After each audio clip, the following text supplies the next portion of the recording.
Cet enseignement vous est offert par le RPCI, Réseau du professionnel chrétien influent. Bâtir un monde prospère où la plupart des décisions relatives à la vie des populations sont influencées par la parole de Dieu. Shalom, shalom à tous. Shalom Fondo. Shalom Fondo. Shalom Fondo. Shalom Fondo. Shalom Fondo. Ok, alors, donc le thème relatif à cette soirée-là, je pense qu'on a traité quelque chose comme ça, pas exactement formulé de cette façon, mais normalement, ça entrait un peu dans la thématique qu'on avait traitée une année sur tout ce qui était moral leadership, donc spiritual and moral leadership. Et là, il faut dire que c'est quand même un thème qui est assez important parce que on traite beaucoup de comment réussir et tout ça, mais il faut quelque part être réaliste pour savoir que de toute façon, on n'est pas à l'abri des chutes, on n'est pas à l'abri de certaines failles, de certains échecs, et savoir rebondir, c'est quelque chose qui est quand même assez important. Mais comme je le disais aussi, il vaut mieux prévenir que guérir. Hein? Si on veut traiter ce thème-là d'un point de vue purement faille, chute, et donc comment se relever, on va rater quelque chose. Donc, pourquoi ne pas, par exemple, toucher à ce qui fait la racine de nos crises, de nos chutes, justement. Voilà, donc je pense qu'on va aller dans ce sens-là. Et puis, la semaine prochaine, on va ouvrir encore davantage. De toute façon, les audios seront disponibles pour tout le monde. Hein. Il n'y a rien à cacher. Au contraire, ce sont des thèmes qui sont importants pour tout le monde. C'est d'autant plus important que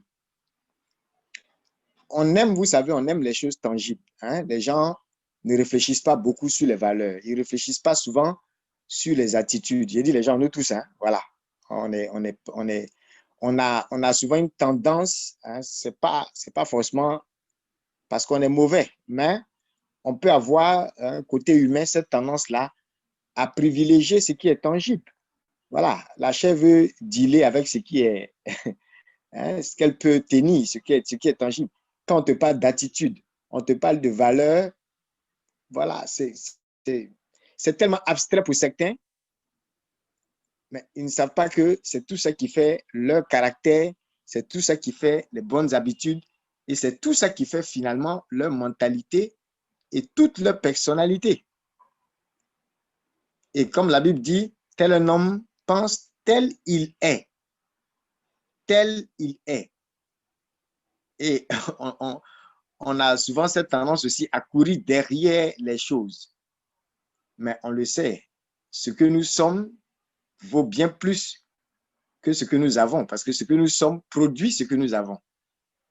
Je dis toujours, si parmi vous, quelqu'un tout de suite est nommé ministre, il y a des prières qu'il ne fera plus parce que il y a des choses qu'il ne va même plus demander. Quand je parle de prière, il y a des choses qu'il ne demandera même pas parce que naturellement, à la fonction de ministre, à son statut, il y a des choses qui vont accompagner. Voilà. Donc, c'est vrai que la notion de caractère, d'attitude, ça peut sembler parfois abstrait, mais justement, il faut rattacher à cela des valeurs et prendre le temps de donner une forme à ce qui paraît abstrait. La preuve, comme vous êtes les professionnels et les hommes d'affaires, faut, en tout cas pour ceux qui sont dans les entreprises, qui prennent la dimension ressources humaines au sérieux, parce qu'on peut être dans une grosse boîte et puis, bon, voilà. C'est pas toujours que les ressources humaines évaluent parfois comme il se doit, mais de l'expérience que j'ai, les grandes multinationales,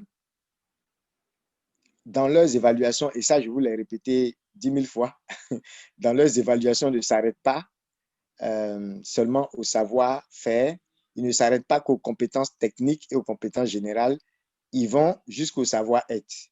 Et dès qu'on va à ce niveau, vous savez qu'il y a une notion de valeur.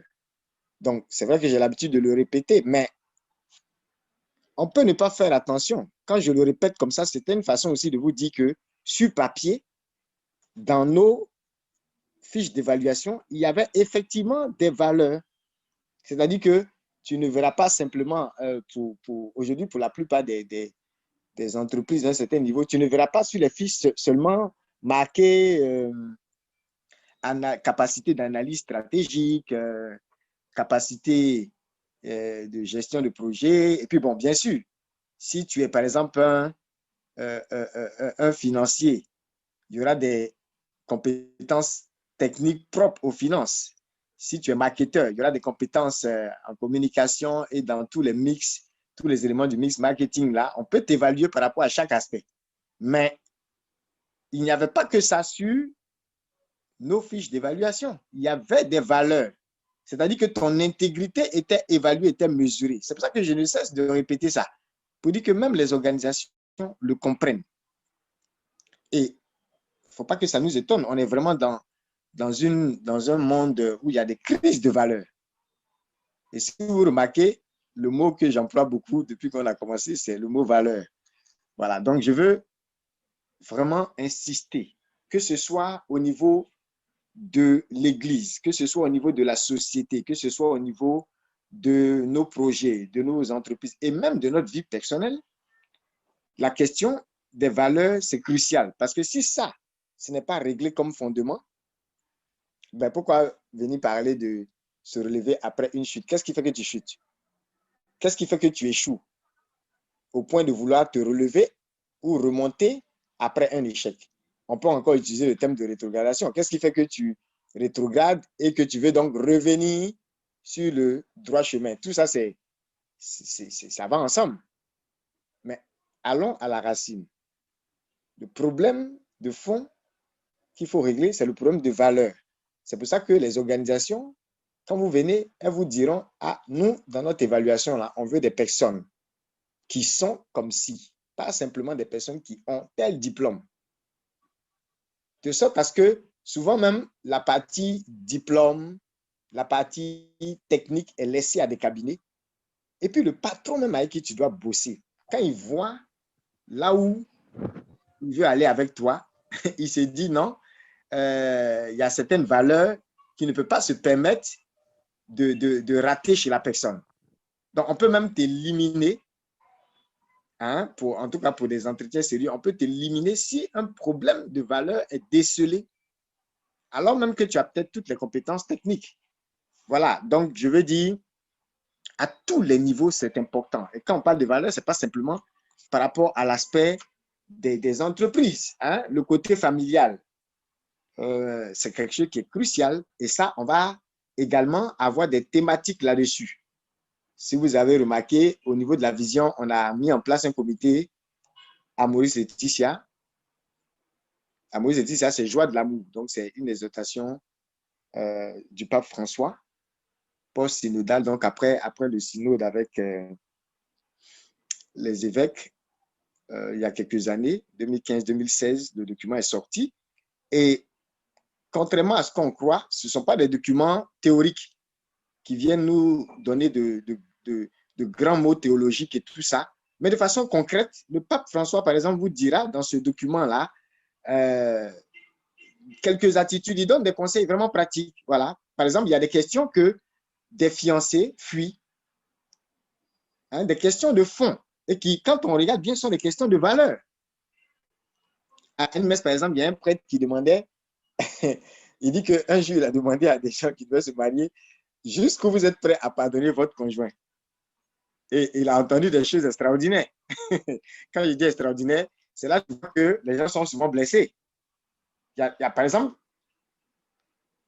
quelqu'un qui va dire, moi, si je me marie avec quelqu'un, j'apprends que une femme pourra dire, peut-être, si j'apprends qu'il a un enfant dehors, ou bien il a cherché femme dehors, c'est fini. Bon. Elle se donne peut-être une ligne de conduite. par rapport à des valeurs qu'elle est supposée avoir. Mais est-ce que ça ne contredit pas aussi d'autres notions? Et est-ce que un tel mariage pourra durer? Si le monsieur dit, moi, si ma femme fait tant, je coupe tout de suite. La femme dit, si mon mari fait tant, je coupe tout de suite. Et puis, déjà, dans la préparation, par exemple, ils ne s'entendent pas sur certaines notions, sur certaines valeurs. On ne dit pas de tout accepter, d'accepter n'importe quoi. La violence, par exemple, ça n'a pas de sens. Voilà. Tu as frappé un enfant des gens, on peut te mettre en prison. Ça, on peut te pardonner, hein, mais on peut te mettre en prison aussi. Et puis là-bas, on va te pardonner. Ce ne serait pas mauvais aussi. Et Dieu peut permettre qu'on te foute en tôle aussi. Voilà. Donc, c'est pour dire, on ne parle pas ici d'accepter n'importe quoi. Mais vous verrez, par exemple, dans dans ce document du pape, hein, il attire l'attention sur des notions concrètes, hein, que, par exemple, dans la préparation du mariage, les conjoints devraient prendre en compte, au risque de juste se jeter comme ça, voilà, dans le mariage, sans tenir compte de ce qui demain pourrait être justement une source de conflit. Et vous voyez, c'est ça. Un peu dans tous les domaines. Je prends l'exemple du mariage pour dire qu'on aura des thématiques là-dessus. On reviendra là-dessus. Mais regardez combien de personnes sont intelligentes, ont des diplômes, et puis, parce qu'elles ont un mariage détruit, mais leur vie professionnelle, matérielle, financière, dans la société même, prend un coup. Hein? Vous voyez ce que ça peut faire. Quand quelqu'un va à chaque fois au boulot, pour vous qui êtes des professionnels, pour vous, ceux qui sont dans les affaires et autres, on n'en parle pas. Et je veux dire que même le sorcier ou le marabout du coin, c'est pareil. Si un marabout, il fait par là, ben, sa femme, il se crie là-dessus, il se boxe, et puis il s'en va appeler ses génies. Bon, ces génies-là, peut-être, ils n'ont pas de valeur, mais déjà même la colère qui te prend, hein, comme j'expliquais une fois, un rabbin juif qui disait que la colère a cette capacité de déchirer l'âme, de comme mettre l'âme en pièces. Une terminologie qu'il utilisait pour dire, c'est dit que ton âme est comme émiettée. J'avais un proverbe juif comme ça, dont je parlais une fois que j'ai vu, une fois à Jérusalem, et c'est ça, c'est-à-dire que la notion de, vous voyez, comme quelqu'un qui est en train de peindre, des enfants viennent renverser son pot de peinture, et il est pris d'un accès de colère, le temps de se ressaisir, vous voyez, les 30 minutes qui suivent, il ne peut pas encore peindre avec la même inspiration, à cause de peut-être la façon dont il a réagi et tout ça. Donc, c'est quelque chose de crucial qu'on ne peut pas négliger. On ne peut pas se jeter dans un mariage comme ça, on ne peut pas se jeter dans une entreprise comme ça, se jeter dans un projet comme ça, fonctionner dans la société comme ça au hasard. Il faut des valeurs, il faut établir des valeurs.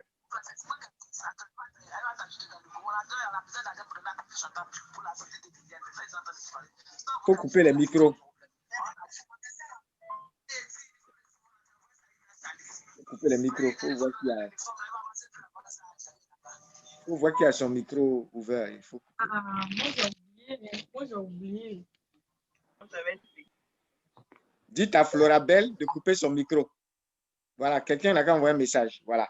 OK, donc je disais que voilà, c'est important, hein, dans tous les domaines de nos vies, la question de valeur a son sens. Et c'est important. Donc, on va prendre, en tout cas pour l'année qui arrive, hein, voilà, on va prendre domaine après domaine.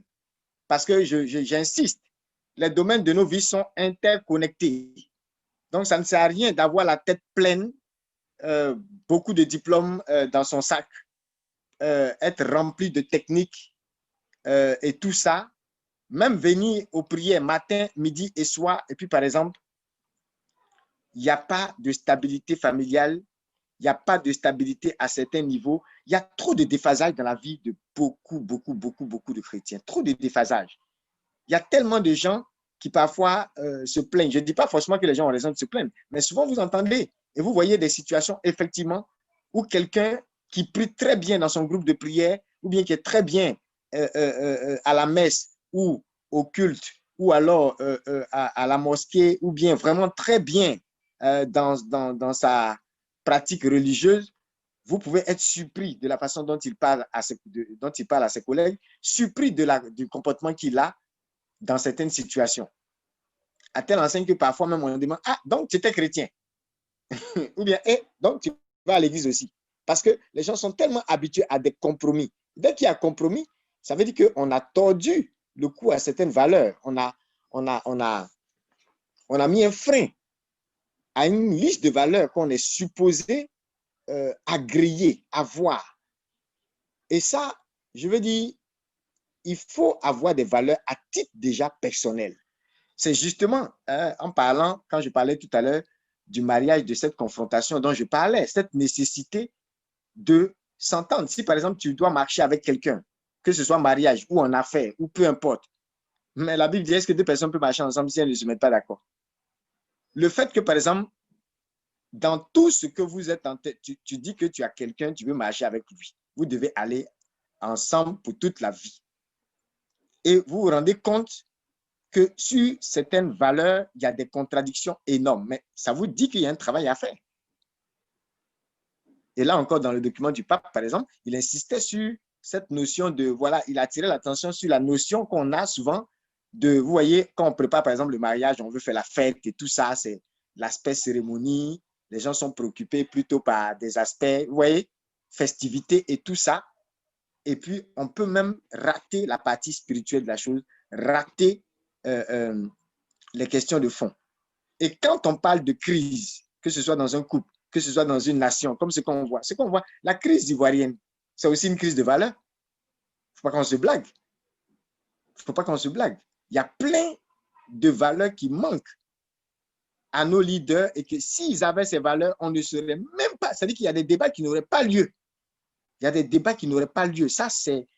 On n'a pas besoin d'être allé à l'école pour ça. C'est une vraie crise de valeurs. Et dans un mariage, comme dans une société, dans une entreprise, dans une nation, le pape, par exemple, il dira, en parlant au couple, qu'il ne faut jamais espérer que ce soit toujours, quand il y a une crise, que ce soit toujours l'autre qui change. C'est-à-dire, dans une crise, toi, tu considères que tu as raison et toute la faute est à l'autre, c'est à l'autre de changer. On ne résout jamais une crise comme ça. Il y a cette introspection aussi à faire, il y a cette évaluation personnelle. Et justement, je veux, de façon pratique, commencer par un exercice que vous êtes supposé avoir fait. Pour ceux qui, habituellement, ont vraiment des expositions à ce type de thème. Ce n'est pas nouveau pour vous. Peut-être que pour certains, ils le savent, mais ils ne prêtent pas forcément attention. Ne prêtent pas forcément attention à cela. Donc, pour une fois, je vais commencer par la fin. Alors, parlant de valeurs, si je vous demandais, donc c'est des choses qu'il faut noter, et ce sont des exercices, comme je dis, qui ne sont pas nouveaux dans nos organisations, dans l'Église, dans nos entreprises, dans nos affaires, dans nos couples et partout.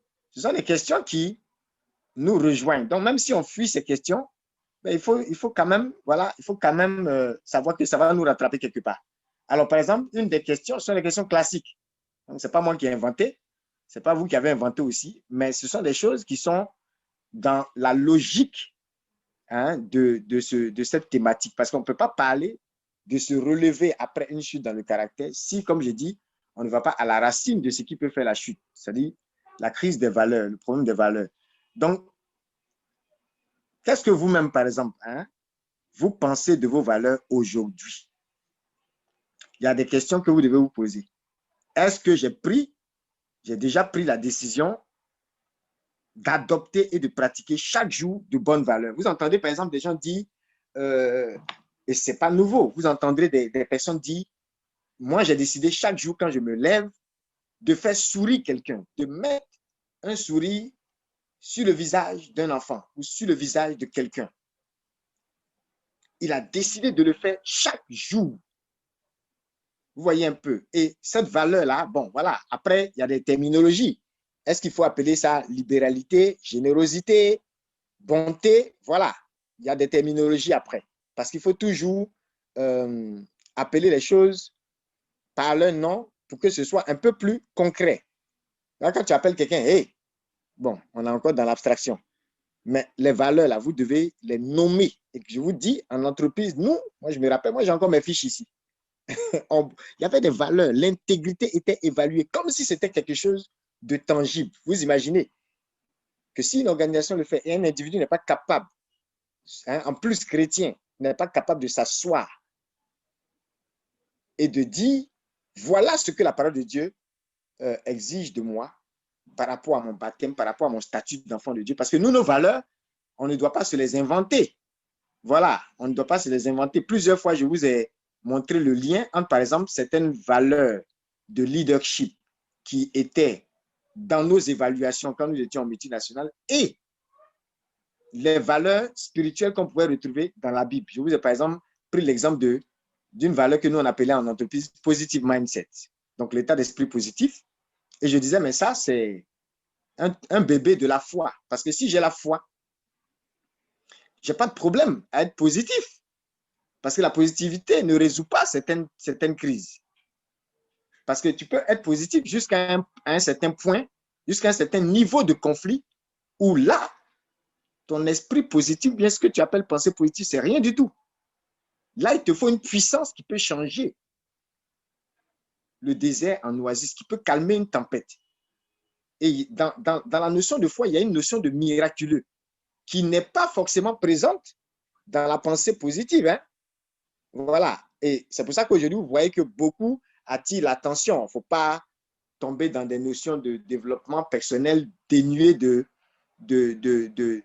la parole de Dieu ou bien dénuées de toutes nos valeurs spirituelles. Non, on n'est pas en train de parler à des professionnels ou à des hommes d'affaires en mettant de côté les versets bibliques. Ça, ce n'est pas chez nous en tout cas. Voilà. Parce que, comme je le dis toujours, les meilleurs experts en leadership en général, ceux qui ont vraiment fait la différence, très souvent, c'est à partir des valeurs chrétiennes qu'ils ont eu à enseigner même les grandes entreprises. Et ils n'ont pas eu peur de citer les versets quand il fallait. Même quand ils ne citent pas les versets, tout le monde sait que ça, là, c'est la parabole de Jésus. Là. Quand on parle, par exemple, de la notion de vous entendrez souvent parler, par exemple, de la notion de servant leadership. Et donc, cette notion de dirigeant-serviteur. Mais ça, c'est le Christ qui nous dit que celui qui veut être le premier doit être le dernier, l'esclave de tous, le serviteur de tous. Servant leadership. Ce n'est pas autre chose que ça. Le dirigeant qui sert, au lieu de se servir et d'abuser, de manipuler, de contrôler les autres. Vous voyez, tout ça, ça pose encore des problèmes de valeur. Donc, une des questions, c'est est-ce que j'ai pris la décision d'adopter, de pratiquer chaque jour de bonnes valeurs, chaque jour? Parce que si tu n'es pas en train de pratiquer ces valeurs-là chaque jour, la notion d'habitude fout le camp. S'il n'y a pas une notion d'habitude, bon, tu vas te retrouver forcément quelque chose que tu pratiques de temps à autre. Mais tu vas te retrouver forcément dans une crise qui va créer un crash. Tout à l'heure, quand je parlais du prêtre qui posait la question à certains couples, jusqu'où vous êtes prêts à pardonner, qu'est-ce que vous ne serez pas prêts à pardonner? Là où je vous parle, vous-même qui êtes en train de m'écouter, il y a des choses, si vous apprenez de votre conjoint, vous n'allez plus sourire. Il y a des choses, si vous apprenez de l'autre, vous risquez de dire c'est bon. Mais peut-être que vous avez développé des valeurs qui vous amènent à être aussi dur. Mais vous savez, il n'y a pas de mariage, par exemple, sans tolérance. Et cette tolérance-là aussi, c'est quelque chose que vous pouvez développer dans votre caractère. Parce que si tu ne développes pas ces notions de tolérance, de pardon, par exemple, comme je dis, il ne s'agit pas d'accepter n'importe quoi, mais il ne faut pas non plus, par exemple, il y a une vilaine habitude qui est, par exemple, d'aller dans le passé des gens et de vouloir, même quand les gens ont changé, vous voyez, regardez comment le Christ même raisonne. Hein? Celui qui donne sa vie au Seigneur, on dit que toutes choses, hein, les choses anciennes sont passées, tout ce est devenu nouvelle. Il y a des gens qui changent, mais certaines personnes veulent leur imposer le fardeau de leur passé. Ça, par exemple, ça pose un problème de valeur. Et vous retrouverez des gens qui, par exemple, se séparent Hein? Donc, ils créent des crises où il n'y en a pas. Parce que simplement, ils sont attachés. Souvent, vous voyez dans les films, on le voit souvent dans certains films, hein, où tu vois quelqu'un, il est tellement amoureux, il dit, oh, mais je veux t'épouser, et puis voilà. L'autre dit, vraiment, il te fait souffrir, tu ne connais pas mon passé. Je m'en fous de ton passé. Ça, c'est l'amour. Quand c'est encore plein dans les yeux, là. Je m'en fous de ton passé, je t'aime, c'est tout. Et puis voilà, le jour où ils apprennent la plus petite chose que la personne même peut-être a abandonné, ben, ils sont tellement déçus que, vous voyez, automatiquement. Donc, vous voyez, il faut aussi un équilibre entre nos valeurs. Il ne s'agit pas de dire, par exemple, moi, je ne suis pas pour que quelqu'un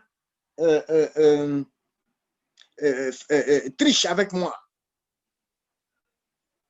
Mais en même temps, tu dois savoir que toi-même, là, si Dieu ne te donnait pas, notre Dieu est un Dieu de seconde chance, si Dieu ne te donnait pas cette seconde opportunité-là, il n'y a aucune possibilité pour toi-même, avec tes œuvres et tes efforts, d'être sauvé. Donc, la grâce que Dieu te fait, pardonne-nous nos offenses, comme nous pardonnons aussi. Tu vois, il faut un équilibre entre tes valeurs. Donc, c'est bien beau de dire, je veux avoir affaire à des gens intègres. Je n'aime pas la tricherie, mais il faut le pratiquer toi-même. Et aussi, il faut, comme la Bible dit, utiliser. C'est-à-dire la mesure que tu utilises pour les autres, là. On dit, c'est cette mesure, on va t'appliquer. Il ne faut pas oublier ça. Ne fais pas aux autres ce que tu ne voudrais pas qu'on te fasse. Donc, autant tu aimerais être pardonné par rapport à certaines situations pour te relever. Vous voyez, quelqu'un qu'on n'arrive pas à pardonner, quelqu'un qu'on refuse de pardonner, mais c'est une façon de l'enfoncer, de le lier davantage. Et vous voyez comment le thème, là, vous l'avez formulé. Si quelqu'un doit se relever après un échec, il ne faut pas qu'on soit constamment sur lui en train de le marteler avec l'échec. Je vous ai une fois donné l'exemple de nous, un de nos premiers projets. Il dit, mais mon premier projet d'innovation en entreprise, c'était un échec. Mais le PDG, je ne sais pas quelle veille de prière il a fait ou c'était un Européen d'ailleurs. Je ne sais pas qui est-ce qu'il a vu comme homme de Dieu ou quoi. Non, je ne pense même pas qu'il soit allé voir un serviteur de Dieu ou quoi. Vous voyez, souvent, il y a des valeurs que tu t'imposes là. Et tu n'as pas besoin que l'Église te dise fais ABC.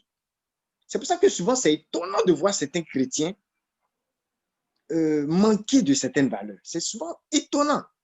Et ça montre qu'on est parfois faux. Un déphasage entre ce que nous proclamons comme valeur et la pratique de ces valeurs-là. Moi, j'ai trouvé des gens parfois, voilà, ils savaient, à cause de certaines valeurs qu'ils avaient et que l'entreprise avait, ils savaient prendre de la hauteur vis-à-vis de certaines situations.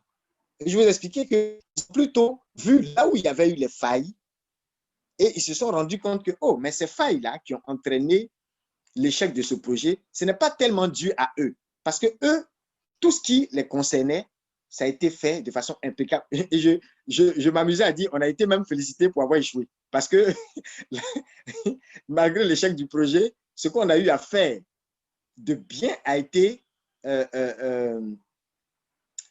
encouragé. Et vous savez, quand on encourage des principes, quand on encourage des valeurs, ces valeurs-là, ce sont des choses qui restent. Est-ce que vous comprenez? Les valeurs, ça reste. Donc, il n'a pas eu tort, ce PDG-là, de nous avoir encouragés parce que le projet qui a suivi, je peux dire que ça a rattrapé de façon inimaginable tout ce qui aurait pu être comme perte dans l'ancien projet. D'ailleurs, le projet qui a échoué, l'impact n'était pas vraiment énorme sur les pertes au niveau de l'entreprise.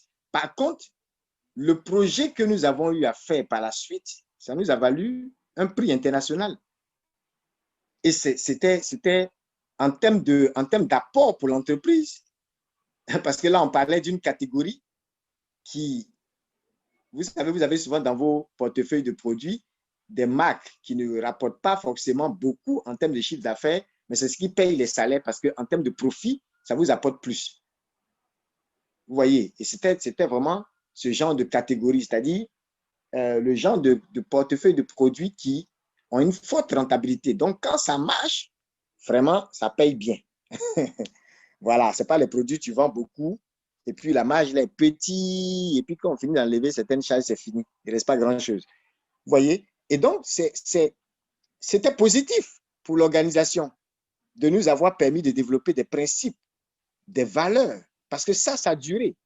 Aujourd'hui, quelqu'un s'est peut-être mal comporté, mais il a décidé de changer. Tu l'encourages sur des valeurs. Quand ces valeurs sont fixées, demain, il pourra se relever et faire même mieux. Vous suivez? Donc, c'est important de se poser ces questions-là, hein, de savoir est-ce que vous adoptez de bonnes valeurs et vous les pratiquez chaque jour. Il faut aussi se demander quand est-ce que j'ai pris cette décision? Parce que souvent, même vous ne vous rendez même pas compte que vous n'avez même pas, à la limite, vous ne décidez même pas. Vous ne décidez pas. Vous avez l'impression que, ah non, mais je suis chrétien, c'est normal que je fasse X, Y, Z. Non, il faut prendre la décision. Il faut le faire de façon intentionnelle. J'aime bien utiliser ce mot-là parfois pour dire, un peu comme dans les objectifs, il faut te fixer un objectif aussi en termes de valeur. À partir de telle période, j'ai décidé de me fixer tant comme valeur. Ça peut paraître abstrait, mais c'est là où justement tu dois concrétiser tes valeurs dans des faits. Un peu comme quand tout à l'heure je disais, quelqu'un pouvait dire, je vais être bon au cours de cette journée. Un autre dira, ma bonté doit se manifester en mettant le sourire sur le visage d'un enfant chaque jour. Ça, c'est concret. Comment maintenant je vais mettre le sourire sur le visage d'un enfant? Est-ce que c'est en lui donnant bonbons, chocolat, en payant sa scolarité pour que tous les jours de l'année, il ne soit pas en train de jouer au billes ou manger gnomi, bouffe-le-tout à la maison, alors que ses amis sont à l'école? Voyez un peu. Donc, on peut aller d'étape en étape à concrétiser nos valeurs. Il y a beaucoup d'actions que vous voyez. En fait, c'est le reflet de certaines valeurs. Mais souvent, on réfléchit à l'envers. Il faut commencer par les valeurs et puis décliner les valeurs maintenant. Un peu comme une vision que tu as, tu la déclines en plan avec des stratégies, des méthodes et tout ça jusqu'à des actions pratiques et concrètes. Maintenant, pour parler par rapport pour revenir par rapport à la réalité du thème, quelle valeur vous avez adoptée jusqu'à présent? On a parlé de cette question. Souvent, il y a des gens qui se disent, je ne vois pas trop. Pour bien voir, on vous amène à vous poser d'autres questions encore. Par exemple, à quoi vous consacrez votre temps? Surtout vos temps libres, là, vous prenez pour faire quoi? C'est ça.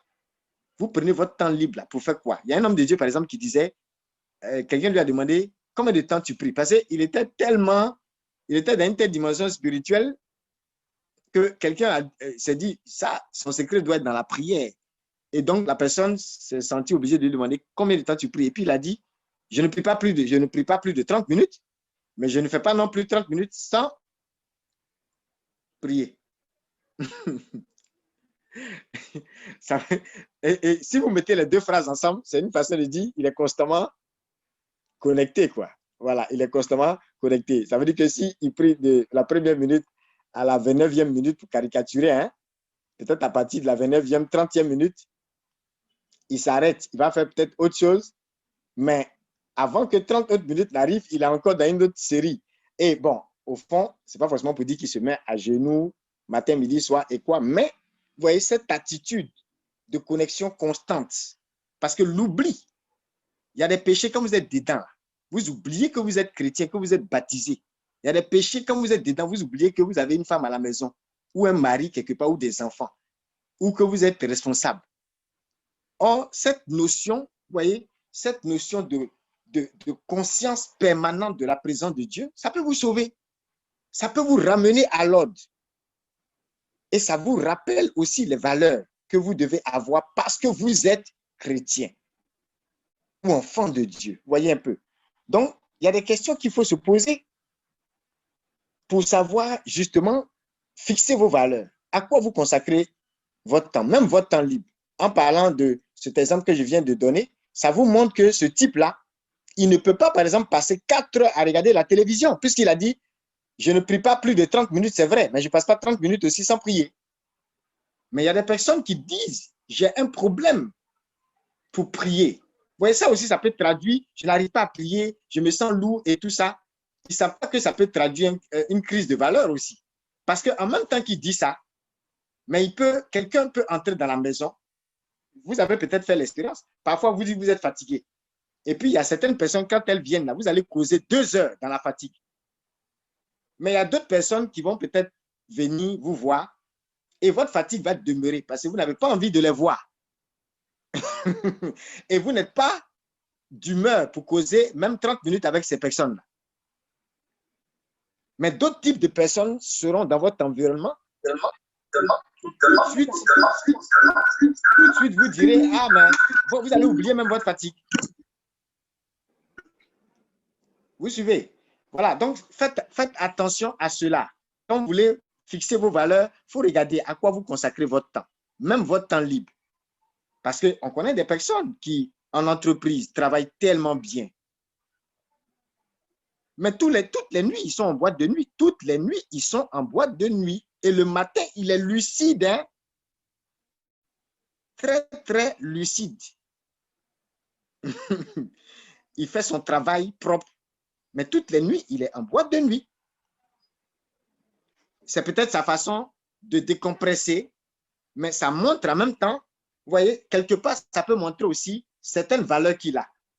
Et puis, ça peut montrer d'autres valeurs qu'il n'a pas aussi. Là, je ne suis pas dans un jugement pour dire telle chose est bon, telle chose n'est pas bon. Mais tout de suite, si vous voyez quelqu'un, même s'il est bon travailleur, mais toutes les nuits, sans exception, il est au maquis, en boîte, au maquis, en boîte, au maquis, en boîte.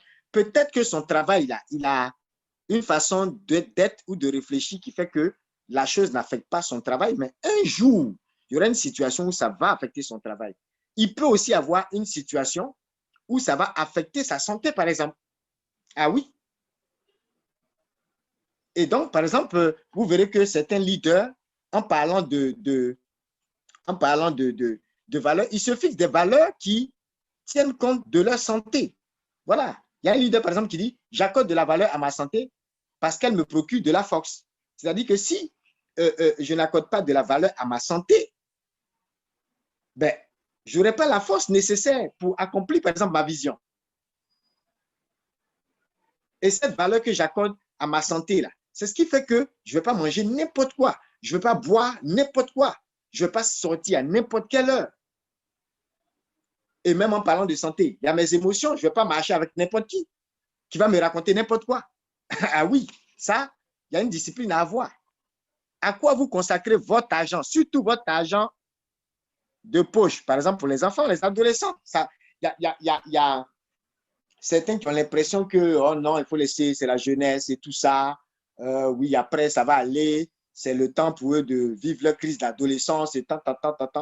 Il y a quelqu'un qui faisait une très belle remarque. Un leader faisait une très belle remarque en disant, il y a crise d'adolescence, il y a crise de quarantaine, de ceci, de cela, mais au fond, ces crises-là, qu'est-ce que ça montre?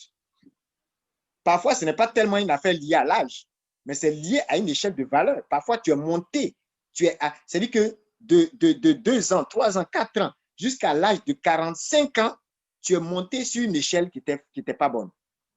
Tu as gravi les échelons avec de mauvaises valeurs. Et maintenant, arrivé à 50 ans, on dit tu fais une crise de cinquantaine, je ne sais quoi.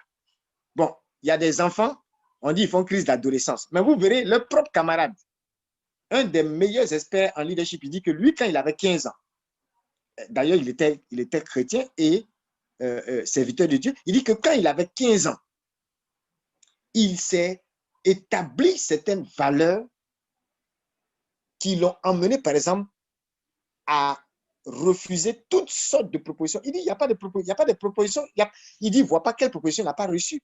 On lui a proposé le sexe à 15 ans. On lui a proposé l'alcool, la drogue. Mais il dit, il était trop obsédé par l'accomplissement de la vision que Dieu lui avait donnée pour pouvoir s'arrêter et se laisser berner par la drogue, par l'alcool ou par le sexe. Non, il y a des gens, ce n'est pas parce qu'ils ne voyaient pas les jolies filles autour d'eux. Mais leur vision, vous voyez, un visionnaire, il est possédé par sa vision. Il n'est pas possédé par la beauté des mollets de quelqu'un. Non, ce n'est pas parce qu'il ne voit pas les mollets là aussi. Ou bien qu'il ne voit pas le joli teint ou les beaux yeux, mais il est plus obsédé par sa vision que par tes beaux yeux. Donc, à 15 ans déjà, il avait pris la décision de ne jamais toucher à certaines choses. Et ça faisait partie de ses valeurs. Il a nommé la chose. Voyez un peu. Là, je parle de à quoi vous consacrez votre argent. Vous allez vous amuser avec vos enfants sous prétexte que c'est la crise d'adolescence ou quoi. Ils peuvent faire ce qu'ils veulent et tout ça. Mais leur argent de poche, là, si un enfant, il prend ça toujours pour aller regarder un film pornographique ou bien pour aller jouer aux jeux vidéo, ça est en train de montrer les priorités déjà à cet âge-là. Mais au même âge, il y en a qui sont dans des bibliothèques. Au même âge, il y en a qui prenaient... Moi, j'ai un ami, j'avais un camarade au lycée. J'avais un camarade de lycée scientifique qui était musulman. On était vraiment de très bons amis et il y a quelque chose qu'il a vraiment remarqué chez moi. Il dit, il dit, ta vie a souffert. Que tout argent de poche, petit argent de poche, ça va te donner là, ça va aller dans le livre. Ça, seulement, il a remarqué. Vous voyez, moi-même, je ne faisais même pas attention à cette attitude-là. Mais effectivement, le peu d'argent que je pouvais recevoir, ce n'était pas tout le temps.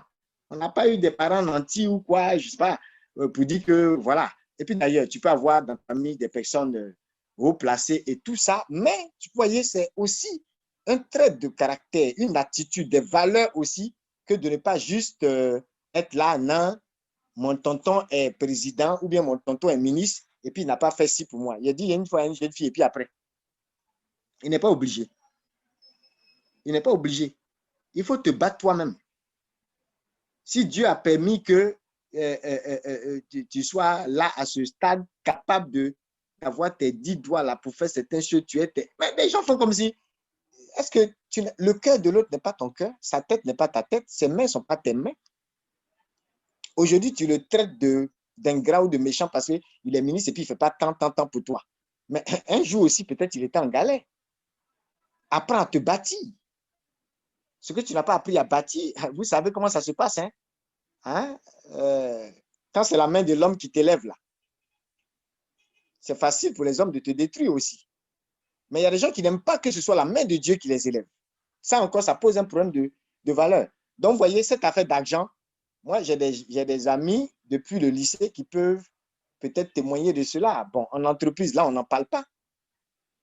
Que tu sois musulman, chrétien et autres, celui qui m'a observé pourra toujours savoir que, et ça, il y a des gens qui n'ont même pas caché, même des stagiaires m'ont dit, tout ton argent là-bas dans l'affaire de Dieu, c'est un compliment. Ce n'est pas une mauvaise gestion pour moi. Ou bien ce n'est pas parce que je suis fou ou je ne sais pas ce que je fais et autres, ça montre mes valeurs. Et je ne suis pas obligé, vous voyez, je ne suis pas obligé d'avoir exactement des valeurs qui sont liées au standard humain. En fait, il y a un grand leader qui, lui, il disait au début, c'est l'erreur qu'il faisait. C'est-à-dire qu'il ne voulait pas être impopulaire. Donc, il prenait toujours le genre de décisions qui le mettent, vous voyez, en accord avec les autres. Aujourd'hui, même dans l'Église, souvent, c'est le cas. On ne veut pas que la société dise qu'on est tant. Une fois assis, j'ai vu un livre, le titre, c'était Prophète de l'extrême. J'ai dit, voilà, ça, là, c'est des choses comme ça, il faut. Je n'ai même pas lu le livre. J'ai dit, mais le titre, là, déjà, même, ça interpelle. Prophète de l'extrême. Ça manque aujourd'hui à notre génération. Parce que les gens, on aime trop se jouer les équilibristes. Oh non, faut pas, on va dire que, on va prendre une loi où on peut tuer un enfant dans le sein de sa mère à 9 mois. Il y a des gens qui vont dire non, c'est pas grave, c'est l'état psychologique de la mère. Si elle se sent pas bien, qu'elle n'a pas envie d'avoir l'enfant, c'est pas très grave et tout ça. Non, vous allez voir en France ou en Europe, partout, il y a des évêques, des archevêques, des cardinaux, ils vont se lever pour dire non. Ils vont parler, ils n'ont même pas besoin de citer beaucoup de versets bibliques. Ils le disent parce que c'est une question de valeur. Une vie, c'est une vie. Il y a une valeur qui est rattachée à ça. Voilà. C'est pas là, on va se jouer les équilibristes, sauter ici. Non, il faut comprendre de temps en temps et tout ça. Vous voyez un peu, ça, on a déjà vu des cas où les gens ne réfléchissent même pas. Oh non, il faut mettre thème à cette grossesse et tout ça. Parfois, on a pris des risques. On a dit, il faut que ça aille jusqu'au bout. On a prophétisé sur des personnes. On a encouragé des personnes à aller jusqu'au bout. Aujourd'hui, tu vois des enfants qui ont 10 ans, 12 ans et qui auraient été assassinés juste par une décision, comme si l'enfant, c'est juste un objet, on doit se débarrasser de ça. On a vu des cas comme ça. Vous voyez un peu.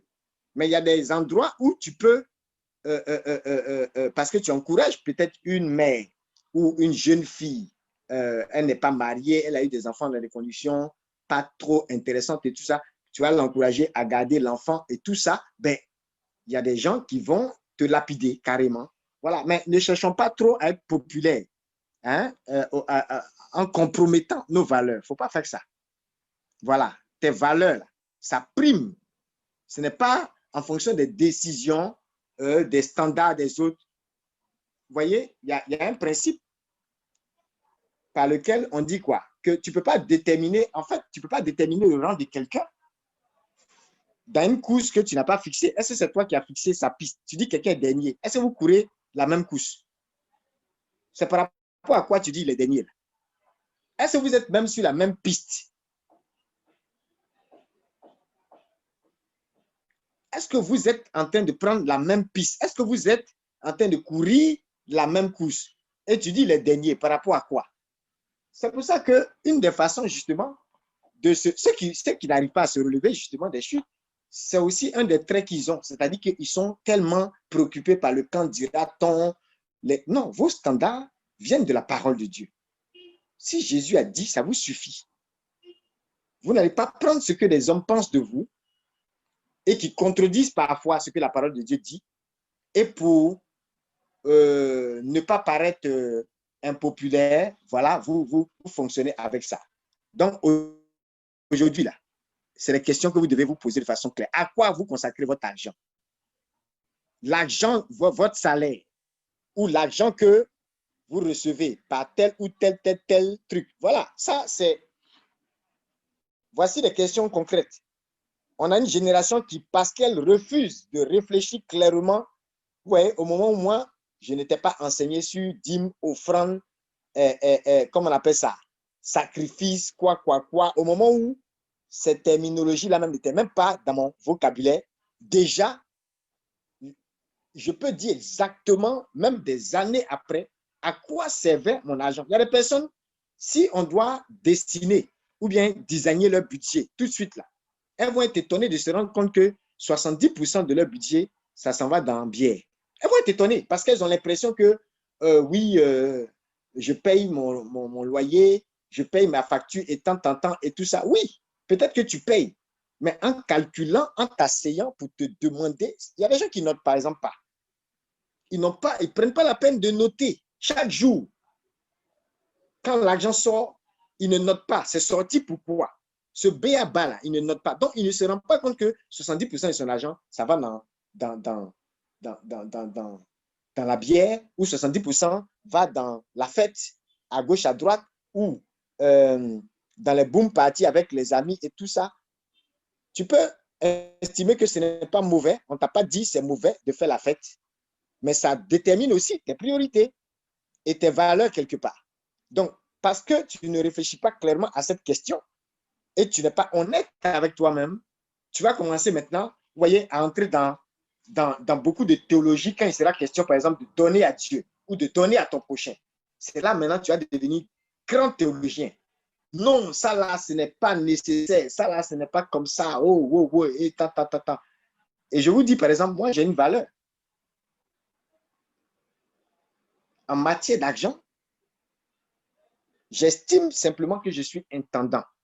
Et ce principe-là, ça dicte mes valeurs. C'est-à-dire, ce n'est pas mon argent. Vous savez, une fois, je participais à une conférence théologique où il y a un franciscain qui disait, il était quelque part, je ne sais pas si c'était au monastère ou avec un de ses frères, et puis, en parlant, il disait ma chambre, et puis, son frère l'a corrigé en disant une expression du genre, la chambre qui t'a été, été remise pour ton usage. C'est un peu comme souvent le mot vision. On peut avoir tendance à dire ma vision, mais en réalité, la source de la vision, c'est Dieu. Tu as la responsabilité de découvrir la vision, mais la source de cette vision, c'est Dieu lui-même. Ça veut dire qu'en réalité, j'accomplis la vision de Dieu pour moi. La vision que Dieu me confie, c'est le plan de Dieu. que je déploie. Donc, cette vision-là, en réalité, elle ne m'appartient pas. Un peu comme Christ qui dit, je bâtirai mon église et les forces de l'enfer ne prévaudront point contre elle. Donc, vous ne verrez par exemple jamais le pape dit, je suis le chef de l'église. Et puis, c'est moi qui dis, c'est moi qui fais, c'est moi qui... Regardez l'attitude du pape. Une attitude d'humilité et d'intendant. Mais vous pouvez trouver quelqu'un qui a juste un petit ministère, où il a juste quelques âmes qui lui sont confiées, qui sont d'ailleurs les âmes du Seigneur. Vous voyez souvent des palabres, tu as volé mes brebis. Tu as des notions qui en réalité, tu as brebis. Âme là, c'est pour toi ou c'est les âmes du Seigneur? Regardez dans cette vision.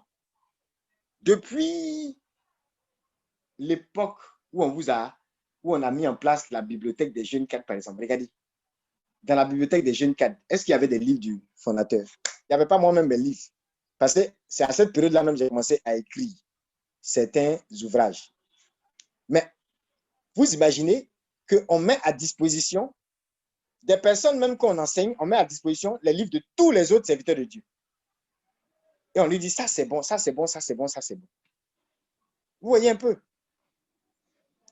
Combien de fois on n'a pas donné des ouvrages gratuitement? Parce que la connaissance là, si l'autre se développe, ben attends, il se développe pour la gloire de Dieu. Donc, il n'y a pas une notion d'emprise ou d'accaparement. Vous voyez un peu? Tout ça, c'est lié à des valeurs. Tout ça, c'est lié à des valeurs. Et regardez, par exemple, dans le milieu francophone, la connaissance, là, souvent, on la mystifie. Mais pourtant, vous trouverez chez les anglophones, il y a une ouverture. Vous pouvez trouver un lycéen, un collégien, il écrit un livre qui a un livre vraiment qui enseigne de très belles choses, parce que très vite, on les expose à certaines réalités. Mais souvent, le francophone, là, il mystifie la connaissance. Même nos livres sont chers. Vous voyez un peu, tout ça, ça pose des problèmes de valeur. Donc, posez-vous des questions pratiques. Je consacre mon argent à quoi? Au lieu de te poser cette question, tu vas vouloir entrer dans des débats de est-ce que je dois donner, est-ce que je ne dois pas donner. Moi, je vous ai dit, hein, en tout cas, je ne parle pas à tout le monde, mais quelqu'un qui est sérieux et qui m'écoute. Moi, personnellement, je ne trouve pas normal qu'une situation comme cette pandémie, ça crée des déficits, par exemple, dans les caisses de l'Église. Ça fait au moins le 5e article en quelques 2-3 mois là, que je vois, par exemple, des journaux, même pas des journaux chrétiens, faire des articles sur les finances, par exemple, du Vatican. Ah non, il y a la chute de finances, ils sont en train de revoir si, parce que les revenus ont chuté tant, mais dans les revenus, là, qu'on se dise la vérité. À part le côté touristique, où, par exemple, on peut dire non, on ne peut pas voyager, ça se comprend. Mais n'oubliez pas qu'il y a la possibilité des dons. Les gens continuent d'acheter leur casserole en ligne, leur fourneau en ligne, leur gazinière en ligne, leur frigo en ligne, leur pagne ou leur caleçon en ligne. Mais ils ne peuvent pas envoyer leur offrande en ligne. Ça pose un problème de valeur. Mon ami, tu mets ton argent où? Il faut être véridique, il faut être honnête. Laisse à faire des dîmes, d'offrandes et autres. Non, souvent, il faut éviter certains débats. Il faut entrer dans tes valeurs propres. Si moi, je dis, et je l'ai dit plusieurs fois, j'ai dit, moi, je ne suis pas dans vos débats. J'ai dit, moi-même, personnellement, j'ai décidé, parfois, et si souvent, ça peut être appelé la folie, j'ai dit, je vide mon compte. Ça ne regarde pas quelqu'un.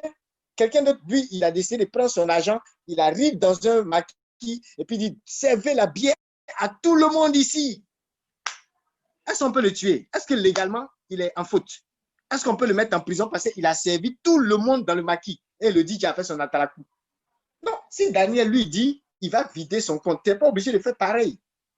Mais il y a des valeurs qui s'est fixées. Ça n'a rien à voir avec, il faut payer dîme, il ne faut pas payer dîme. Ça là, c'est Nouveau Testament, ça là, c'est Ancien Testament. Il y a des débats qui méritent. Surtout quand je vois que à la fin de ces débats, on n'est pas pratique, on n'est pas concret. Ta paroisse souffre. Ton ministère n'arrive pas à évangéliser. Des âmes sont en train de se perdre. Des couples sont en souffrance. Des pauvres sont en train de mourir de faim. On se plaint des microbes, de quoi. On ose appeler des enfants microbes. il y a un déficit de sang pour accompagner les gens. Il y a un problème structurel. On va faire des grands réseaux, parler d'influence. On n'est pas capable de consacrer une partie de notre argent pour dire, on va, par exemple, mettre en place des structures. Je bénis Dieu, par exemple, pour le centre d'accueil qui est en train de se faire. Ça, c'est parce que dans cette vision-là, on a des valeurs communes qu'on partage.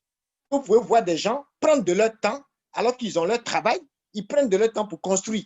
Ils prennent de leur temps pour réfléchir à un plan.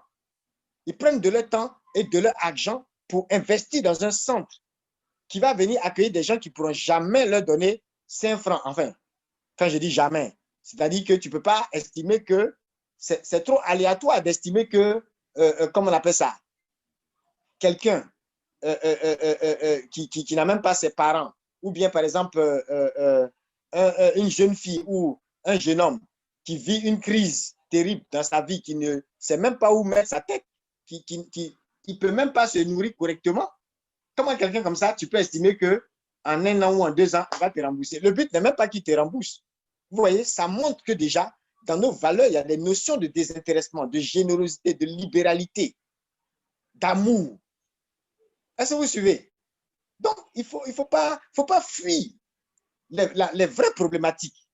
Si tu as un problème de valeur, il ne faut pas venir te cacher derrière un problème de doctrine. Tout le monde sait, en tant que chrétien, qu'on ne fait pas que donner des offrandes. Par exemple, dans le dernier single, il y a une phrase où on rappelle ce principe. Hein? Une phrase qui dit, eux, ils venaient dans ton temple les bras chargés d'offrandes. Mais nous venons nous offrir à toi, nous-mêmes, comme une offrande vivante. Ça, c'est Romains 12. Donc, quand tu viens t'offrir toi-même, là, ça ne veut pas dire que tes bras sont vides aussi, mon ami. Ça veut dire que ta personne, là, elle vaut plus que l'offrande que quelqu'un irait déposer dans un temple, sans son cœur. Toi, tu viens avec toute ta personne. Tu as une offrande vivante. Et ce que tu es plus que ce que tu as. Donc, quand tu donnes de ta personne, tu donnes aussi de ce que tu as. C'est un problème de valeur qui peut te conduire à agir autrement. Donc, posez-vous la question, à quoi je consacre mon argent? Mon argent va où? Si je dois faire le point, mon salaire, là, chaque mois, depuis la pandémie a commencé, est-ce que j'ai reçu mon salaire? Est-ce que mon salaire a diminué? Il y a des gens dans cette crise-là, leur salaire a augmenté. Il y a des entreprises dans cette crise-là, vous n'êtes pas censé l'ignorer. Dans cette crise, il y a des entreprises qui ont boomé parce que, imaginez les masques, imaginez les gels, imaginez certains produits, mais il y a des entreprises qui ont fait des chiffres d'affaires pas possibles malgré la crise. Vous pensez que les propriétaires de ces entreprises sont devenus plus pauvres? Alors, imaginez quelqu'un comme ça. Dans cette crise-là, ton salaire a augmenté. Mais toi, tu dis non, je ne peux pas donner pour acheter des Bibles parce que physiquement, on ne peut pas aller à la messe ou on ne peut pas se réunir. Mais ton entreprise là, a eu l'occasion, malgré la crise, de boomer. Il y a un problème de valeur. Est-ce que vous suivez ça? C'est très important. Alors, rapidement, qui sont vos héros et vos modèles? Voilà des questions qu'il faut vous poser. Aujourd'hui, quand on parle de la galerie des saints, oh, quelqu'un peut trouver que c'est vieillot, ça. Les jeunes là, qu'est-ce qu'ils vont comprendre aux affaires de saints? Mais il y a beaucoup de jeunes et même des enfants qui ont réussi à comprendre ce que certains saints font. Il y a beaucoup de vos enfants, quand ils lisent certains trucs accessibles sur les saints, mais ils sont émerveillés. D'ailleurs, même, il y a beaucoup de saints qui l'ont été très tôt. Ils ont commencé très tôt. À 7 ans, il y a des choses qui peuvent te marquer. À 7 ans, à 8 ans, à 6 ans même. Et parce qu'on refuse de voir ces réalités-là et de présenter les modèles, les héros qu'il faut, mais comment on va avoir la bonne influence? Après, on dit à 12 ans, la petite là, 12 ans déjà, elle fait les choses de grande dame. Elle est dangereuse à 12 ans. Ben, c'est nous qui avons créé ça. Si elle est dangereuse à 12 ans et qu'à 12 ans, elle a les comportements de vieille mère de 35 ans, c'est parce qu'il y a eu des valeurs qu'elle a développées et on croyait que, oh non, ça c'est pour les grands. Non, non. Et les bonnes valeurs, là, on a dit, on va attendre. Quand elle sera lucide. Satan n'a pas attendu. Et il y a le résultat qui est là. À 12 ans, 14 ans, il y a des petites filles de 14 ans qui ont mélangé des familles entières. On a tellement de témoignages comme ça, je n'ai même pas besoin d'entrer dans les détails. On a trop de témoignages de ce genre, trop. que ce soit dans les cas de délivrance, que ce soit dans les cas de personnes converties, ainsi de suite. Il y a tellement d'exemples, 15 ans, mélanger foyer des gens, à 15 ans. Parce que Satan a été suffisamment rusé et malin pour savoir qu'à cet âge-là, il y a déjà des valeurs qui sont suffisamment intégrées dans son système. À quoi pensez-vous le plus? Surtout quand vous êtes seul. Il y a quelqu'un qui, je vais vous donner l'exemple d'un gars qui il dit, il était surpris, même quand il partait prêcher, de se retrouver dans certaines situations. Surtout quand il se retrouve seul, il va en mission dans sa chambre d'hôtel et tout ça. Il dit, à un moment donné, il s'est rendu compte qu'il regardait n'importe quoi à la télé et tout ça. Pourtant, il est venu peut-être faire l'œuvre de Dieu et tout ça. Une fois, il a dit aux gens, enlevez la télévision là, mettez ça ailleurs. Et les gens étaient en train de lui dire, non, non, mais ça fait partie de... Il dit, c'est pas mon problème. C'est pas une question de ça fait partie du prix. Enlevez. C'est ma chambre, non? C'est moi qui paye. Il dit, je ne veux pas télé. Voilà. Bon, maintenant, si ça rentre sur Internet aussi, bon, comme il y a Wi-Fi. Oui, c'est tout ça. Les valeurs là, vont guider tes actions, finalement. Donc, c'est ça. Pour dire, à quoi tu penses quand tu es seul? Il n'y a personne. Il n'y a pas père spirituel. Il n'y a pas prêtre. Il n'y a pas homme de Dieu. Il n'y a pas quelqu'un. Hein? Tu as ta femme, tu as tes enfants. Mais quand tu es seul quelque part là-bas, sans tout cela, et que tu te dis, personne ne te voit, n'oublie pas, Dieu est au-dessus de toi. Mais en même temps, il vit en toi aussi. Donc, même la décision interne qui jaillit de ton cœur, Dieu n'est pas étranger à ce qui est interne parce qu'il vit en toi. Quand tu es chrétien, en tout cas. Donc, souvent, on a ce sentiment-là que, attends, il va me cacher pour faire ça, ou bien je vais faire ci. On a ce sentiment d'un Dieu extérieur et on oublie la dimension du christianisme ou notre Dieu à nous,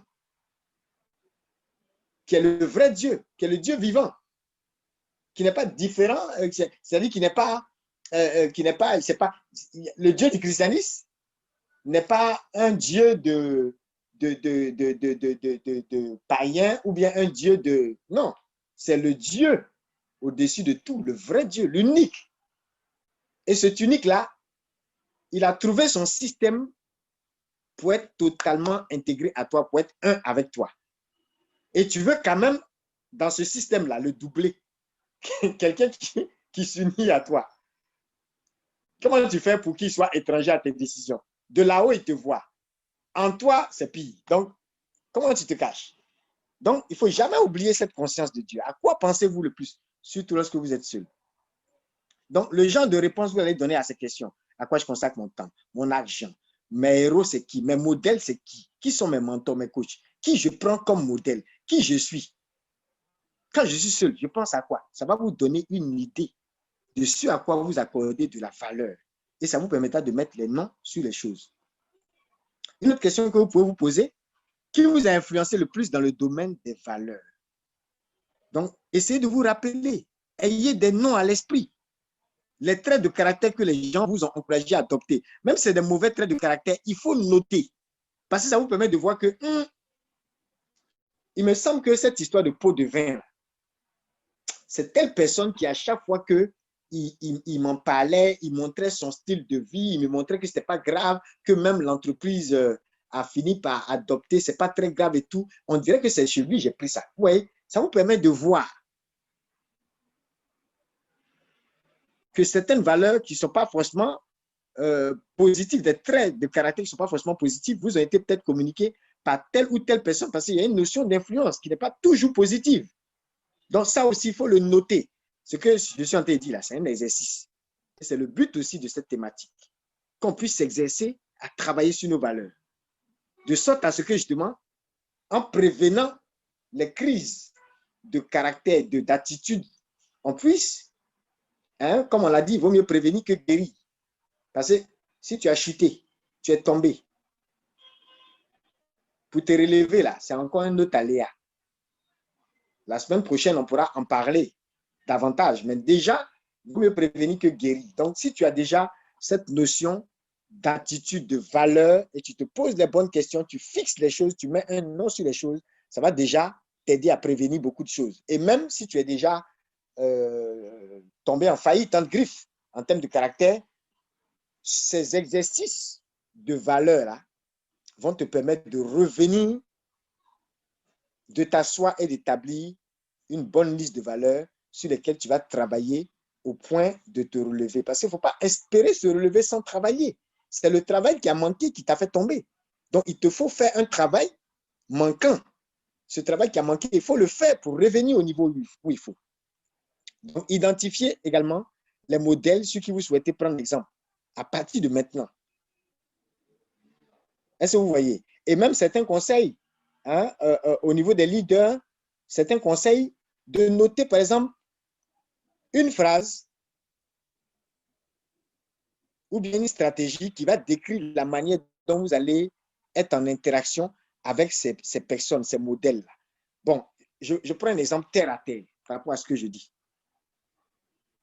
Vous êtes dans la vision Hébron, ou alors vous êtes dans une communauté, ou alors simplement vous êtes dans l'église catholique, ou bien même vous êtes par exemple voilà, évangélique. Et votre pasteur, il a écrit un livre. Le fait que vous soyez dans son église, et puis vous dites c'est votre pasteur, et puis vous l'estimez comme un modèle, mais vous n'avez jamais lu un... C'est-à-dire, il a écrit peut-être 50 livres, vous n'avez jamais lu un seul. Il y a des phrases que vous voyez sur Facebook, vous applaudissez. Vous ne savez pas que c'est votre pasteur qui a dit ça. Il y a un problème d'interaction. Ça laisse à douter de savoir si vraiment... Ce n'est pas obligé que le pape soit ton modèle. Ce n'est pas obligé que le fondateur de ton ministère soit ton modèle. Ce n'est pas obligé que un prêtre ou telle personne soit ton modèle. Mais si tu estimes que cette personne a une influence positive, tu voudrais le considérer comme un modèle, il n'est pas cohérent aussi que tu aies quelqu'un comme modèle et tu n'as aucune stratégie pour interagir avec cette personne. C'est pour ça, par exemple, parfois j'attire l'attention. Je dis, quelqu'un qui est dans cette vision, et puis il n'a jamais, par exemple, eu l'occasion d'échanger avec moi, c'est un peu bizarre parce que je peux te voir même dans la rue et puis je ne sais pas qu'on est ensemble, on partage des choses en commun et ça ne fait pas intéressant. Vous voyez? Donc souvent, même si c'est pour parler de ta vie professionnelle ou pour parler de certains sujets, il y a des gens, quand ils viennent en écoute, on ne parle même pas de versets bibliques. Je ne leur pose que des questions liées et on échange sur des problématiques liées à leur vie personnelle. Et puis voilà, ça peut leur permettre de se relever, d'avoir juste 2-3 pistes. On n'a pas prétention d'imposer quoi que ce soit. Vous voyez, ça, c'est important. Donc, il faut trouver une stratégie, il faut noter, il faut écrire. Moi, j'estime que telle personne est un peu un modèle. Je pense qu'il peut m'apporter une influence positive à tel niveau et j'aimerais, je pense pouvoir interagir avec lui de telle façon, soit en lisant un de ses livres, soit en étudiant même sa biographie, qu'est-ce qu'il a fait et tant, et tout ça. Par exemple, si certains regardent, parfois, peut-être même, combien de personnes ont peut-être vu mon CV dans cette vision? Il y en a, s'ils voient, ils seront peut-être étonnés de savoir qu'il y a peut-être des compétences que j'ai, mais eux, ça leur pose problème. Ils n'ont jamais su que peut-être j'ai cette compétence. Mais par exemple, je connais quelqu'un qui n'est pas chrétien. Une fois, il avait un problème, c'était en pleine crise, il y a quelques années. Il avait un problème et puis, à résoudre au niveau de son entreprise. Et puis, il y avait un appel d'offres justement par rapport à ça. Et dès qu'il a vu, il y avait une problématique de contrefaçon à résoudre par rapport à une multinationale. Et il s'est souvenu, lui, il savait que, en plus de mes fonctions habituelles, j'étais le responsable du comité de lutte contre la contrefaçon par rapport aux marques qui étaient les plus touchées, donc au niveau d'Unilever. Et donc, c'était un comité multifonctionnel. Donc, il sait ça. Et puis, il sait aussi qu'il y a plein de projets d'innovation pour lesquels j'étais leader. Donc, au-delà de ma fonction de marketing, je sais des choses, point de vue juridique, point de vue supply chain, point de vue tant, par rapport à telle problématique, parce que j'ai été leader d'un projet où toutes ces fonctions-là ont été fédérées, où même le PDG était dedans et tout ça, et où on faisait des réunions, comité de direction, ainsi de suite. Donc, c'est une compétence que je n'ai pas appris peut-être à l'école, mais lui, il sait ça. Il a déjà vu. Vous voyez un peu. Donc, Automatiquement, il m'a contacté, je lui ai donné son truc. Je me suis assis un jour. À peine en 4 heures, je lui ai rendu son document. Ça n'a même pas duré même. C'est-à-dire, un truc que j'ai fait en 4 heures, il m'avait viré près du million. Est-ce que vous suivez? 4 heures, 1 million. Mais simplement parce que, voilà, il y a une compétence que tu as su valoriser. Et parce que quelqu'un a mis une valeur sur ta compétence. Mais c'est la même chose pour les valeurs de façon générale. Donc, il faut rencontrer certaines personnes que vous estimez des modèles et il faut discuter de vos valeurs. Parce que si tu n'as pas de compte à rendre aux gens, tu risques d'être quelqu'un qui va beaucoup tomber en faillite en termes de caractère. Parce que tu n'as pas de compte à rendre à quelqu'un. Une de nos valeurs en entreprise, justement, c'était, comme je disais, il y a une terminologie en anglais qui parle de, où on disait, be responsible and hold people accountable. Responsibility. Et puis, accountability. Ce n'est pas comptabilité, hein? Accountability. Donc, c'est je suis responsable, responsibility, et puis hold people accountable. Le fait de tenir les gens pour responsables. C'est-à-dire qu'ils sont comptables de leurs actions. Si on veut traduire en anglais, en français, c'est ça. C'est-à-dire qu'on est dans un projet. Le projet, il y a un retard. Mais il faut creuser. Qu'est-ce qui a causé le retard? Et qu'on n'a pas lancé au moment où on devait lancer. Si c'est parce que telle personne, il y avait un délai qui était critique. On avait un diagramme, il y a un délai qui était critique, et puis il n'a pas prévenu, il n'a pas alerté, il a fait autre chose. Au lieu de faire attention à ce délai critique-là, ben, il faut situer les responsabilités pour que ça n'arrive pas, pour que ça ne se répète pas. Mais si tu dis non, je suis le leader, bon, je prends ça sur moi, c'est bien, c'est une bonne chose, mais il faut aussi situer les responsabilités. Vous voyez un peu. Donc, c'est important. Si une compétence m'a permis de gagner des millions parfois en quelques heures, et les valeurs sont plus que les compétences. Donc, les valeurs peuvent vous permettre de gagner votre vie entière. Et comme disait Mère Teresa, on ne vous appelle pas à réussir, on vous appelle à être fidèle. Et Albert Einstein, il a une phrase similaire où il dit, ne cherchez pas à être des hommes de réussite, cherchez à être des hommes de valeur. Est-ce que vous suivez? Vous voyez un peu le parallèle entre ce que Mère Teresa dit et puis ce que Einstein dit. Souvent, on peut ne pas être forcément assis dans la même église en train de danser à elle la même chanson et tout. On peut ne même pas se connaître, mais il y a des valeurs qui ont mené ces deux personnes différentes-là à dire la même chose. Est-ce que vous suivez? Ne cherchez pas à être des personnes de réussite parce qu'on met tellement l'accent sur le succès. Je vais arriver au sommet, rendez-vous au sommet. On va aller au sommet, ce qui est très bien. Mais Thérèse a dit, soyez loyaux, soyez fidèles. Dieu t'a donné une vision. Si tu es fidèle à cette vision-là, tu es en train de réussir, mon ami. Ce n'est pas une affaire de, oui, parce que le succès en question, tu vas voir que la personne pense parfois à 10 voitures, un château, beaucoup de voyages et tout ça. Mais si tu as tout ça et tu es loin de la vision que Dieu t'a donnée, tu es en train d'échouer, mon ami. Quel est ton standard? N'oubliez pas le principe qu'on a rappelé. Tu ne dis pas à quelqu'un, tu ne fixes pas le rang de quelqu'un quand tu n'as pas été celui qui a fixé sa piste de course. Tu ne peux pas dire que moi, je suis dernier. Par rapport à quel standard? Est-ce qu'on court la même course? Non, pas forcément. En général, même non. Chacun court et est en compétition avec. Ça aussi, c'est un problème de valeur. Je suis en compétition là, par rapport à l'objectif que j'ai à atteindre dans le couloir que Dieu me donne. Je ne suis pas en compétition avec toi ou avec quelqu'un. Raison pour laquelle, dans cette vision, on a toujours été ouvert. Tu vas aller prendre conseil ailleurs tant que c'est bon pour ton âme, gloire à Dieu. Tu vas aller te faire suivre ailleurs tant que c'est bon pour toi, gloire à Dieu. On va même prier pour la personne qui te conseille, si ça peut t'élever. Tu veux que quelqu'un d'autre prie pour toi, à part le fondateur de ton ministère, gloire à Dieu. Aïe, c'est un travail d'équipe qui a l'onction jusqu'à... Nous tous, là, c'est Jésus, on sait. Il n'y a personne qui a un monopole de je ne sais quoi. Vous voyez un peu.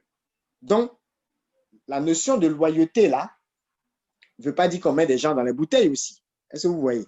Voilà, donc c'est vraiment important. Trouvez votre façon d'interagir. Il y en a leur façon d'interagir, c'est peut-être je prends l'exemple sur moi-même, mais ça ne veut pas dire que c'est moi le bon modèle. Mais je veux dire, il y a des personnes que le fondateur ait des défauts ou pas des défauts, eux, ils ont leur façon d'interagir. Peut-être que chaque semaine, ils vont m'envoyer une question ou bien ils vont trouver un rendez-vous une fois dans le mois pour poser leurs questions et m'emmerder au maximum. C'est une bonne chose. C'est une façon pour eux d'interagir. Peut-être qu'ils vont lire un livre et trouver là où il y a des choses qu'ils ne comprennent pas et puis poser leurs questions. Ou alors, ils vont chercher à savoir, mais quand il était en entreprise, qu'est-ce qu'il faisait? Quelles sont ses compétences? Qu'est-ce que je peux tirer comme profit? Ainsi de suite. Voilà, par rapport à ce que je fais ou par rapport aux valeurs qui me font défaut, qu'est-ce que je peux tirer de lui là? Voilà. Participer aux conférences de cette personne que tu estimes être ton modèle. Lire un de ses livres, connaître sa biographie. Un peu comme ce que nous faisons avec les saints. Donc, je ne prends pas exemple sur moi, parce que moi-même, pourquoi est-ce que je m'intéresse autant aux saints? Pourquoi est-ce que j'ai fait pratiquement tous les grands lieux saints en Europe? Pourquoi est-ce que j'ai autant de contacts et un réseau aussi vaste au niveau des congrégations? Pourquoi? Parce que quelque part, les valeurs qui bâtissent notre vie, j'estime que ceux-là, ils ont plus démontré ça qu'avec des diplômes. Ils ont plus démontré les valeurs du Christ que nous autres avec nos compétences. Donc, j'ai dit, ils ont donné le meilleur exemple. En entreprise, il y a ce qu'on appelle les best practices. Tu veux implémenter un projet, tu regardes dans les autres entreprises, si c'est une multinationale, les autres pays là, s'ils ont déjà implémenté un projet similaire, tu regardes là où ça a bien marché, là, tu peux t'inspirer de là. C'est les best practices. Les meilleures pratiques, ça sert. Pour ne pas que tu aies à réinventer toujours la roue. Tu t'inspires et tu vas plus loin. Mais c'est la même chose. Il y a des gens, ce qu'ils ont écrit sur 3 pages, ou ce qu'ils ont écrit dans un livre, ou leur testament, ou leur biographie, ça va t'empêcher de tomber dans certaines erreurs. Eux, ils ont fait ces erreurs-là pendant peut-être 1 siècle avant de mourir. Toi, tu veux aller recommencer alors que tu ne vas même pas vivre 1 siècle.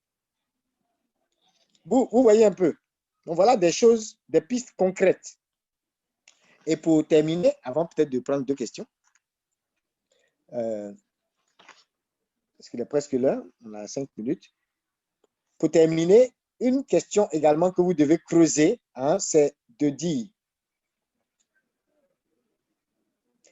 par le passé, hein, il faut essayer de regarder dans votre passé. Comment est-ce que vous avez composé avec vos sentiments?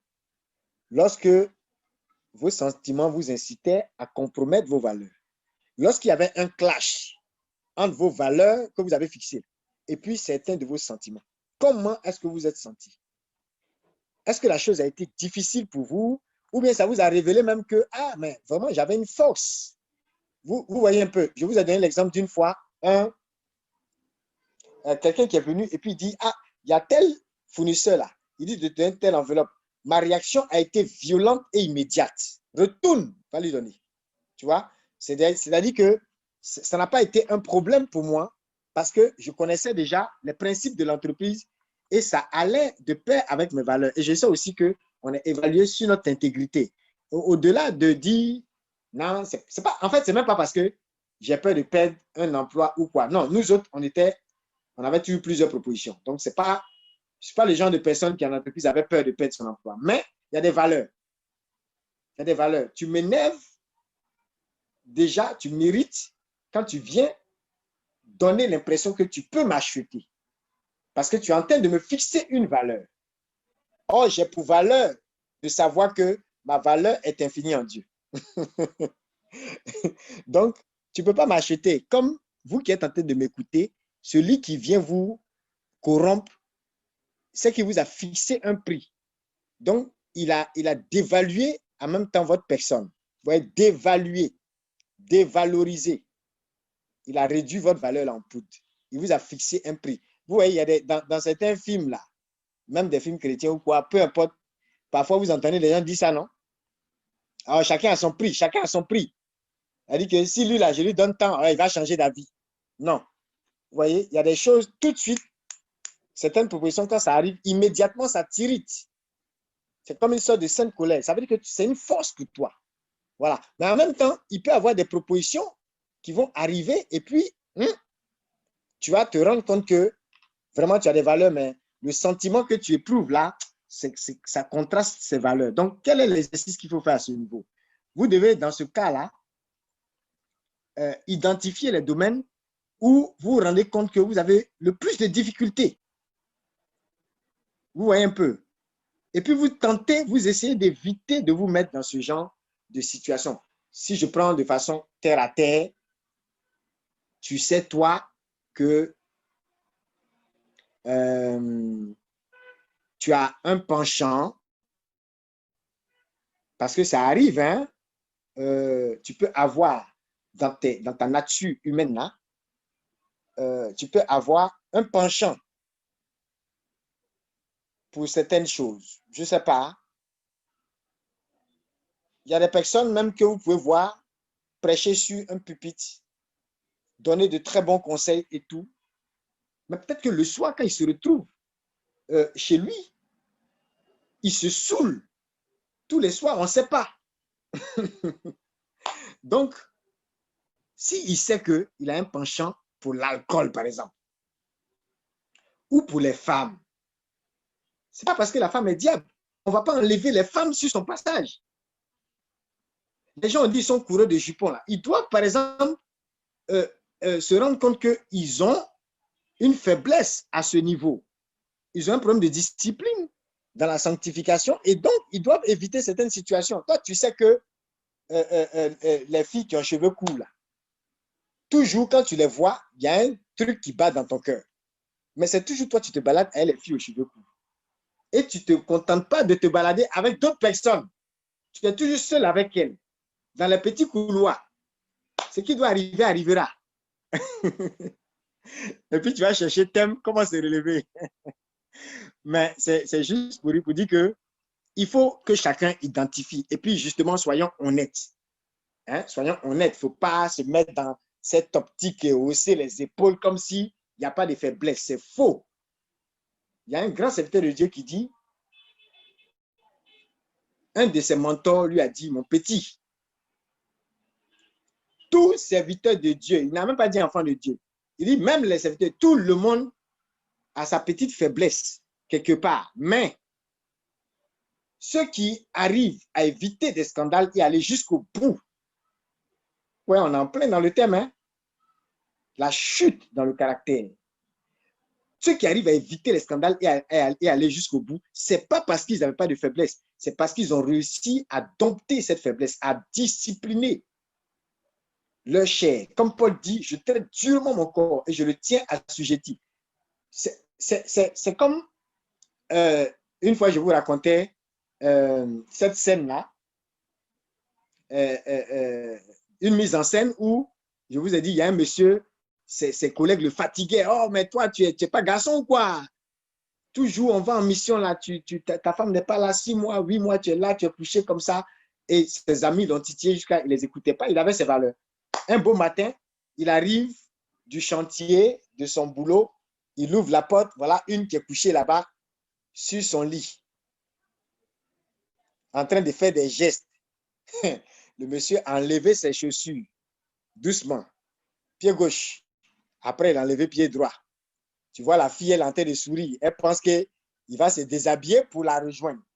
Quand il a enlevé un pied, il a enlevé le deuxième pied, là, il a commencé à la poursuivre vers le pied de chaussure. Là. Elle est sortie nue. Le joueur l'a croisé. Le gars qui a botté le cou a dit, mais ton ami, c'est un sauvage. Vous voyez un peu, c'est ça. J'ai une fois pris cet exemple-là pour dire, voilà, il faut avoir souvent, il y a des valeurs qui guident vos actions.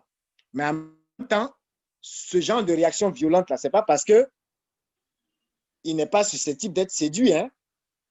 Mais il faut savoir, justement, éviter de te mettre dans une situation où ta faiblesse va se manifester. Donc, les gens qui vont loin, justement, dans les valeurs et dans le succès au niveau de leur caractère, ce n'est pas en fait parce que, si on prend le cas de la sanctification, par exemple, au niveau des relations sexuelles et tout ça, ça ne veut pas forcément dire que les gens qui arrivent à vivre une vie de sanctification, ça ne veut pas dire qu'ils ne sont pas tentés. On a vu l'exemple de Saint Benoît. Ça ne veut pas dire qu'ils ne sont pas séduits. Saint Benoît était là, et puis il y a l'image d'une jeune belle fille là, qui est venue dans son esprit, et il a commencé à convoiter à telle enseigne que ça l'a pris même, il était prêt à quitter le désert. Vous imaginez un patriarche, le père de la délivrance dans l'église catholique, le père des moines, prêtre, chef des exorcistes dans l'église. Imaginez qu'il ait quitté son ministère pour femme. Petit mollet, teint ciré, beaux yeux. Vous imaginez à quel point ça aurait été grave. Vous imaginez ce que l'église aurait raté. Parce que Saint Benoît, c'est quand même Saint Benoît. Hein? Même sa médaille, simple médaille, il y a des témoignages qui font des tomes. Vous allez dans son monastère, vous pourrez trouver des tomes de livres. Médaille simplement. Un homme extraordinaire. Mais imaginez, quand cette convoitise-là l'a pris en pensée, hein, c'est-à-dire il est dans le désert, la fille est peut-être quelque part à Rome là-bas, c'est même pas comme s'il y a contact. Mais la pensée seulement, il était prêt à quitter le désert. Et c'est là, il s'est jeté dans les épines. Parce que les saints, ils avaient souvent des manières violentes de, vous voyez, de se débarrasser de leur tentation. Saint François peut vivre une tentation et puis il va se mettre nu dans la neige. Quand le froid le lime comme ça, sa chair va se taire. Voilà. C'est-à-dire qu'ils avaient des façons vraiment révolutionnaires de faire taire la chair, un peu comme Paul qui dit, je le traite durement. Je le tiens assujetti. Moi-même, là, je ne dois pas être disqualifié après avoir prêché. Ce que j'ai prêché, puis ça me disqualifie moi-même. Je le tiens assujetti. C'est comme s'il domptait l'animal qui était en lui. Et regardez, un chien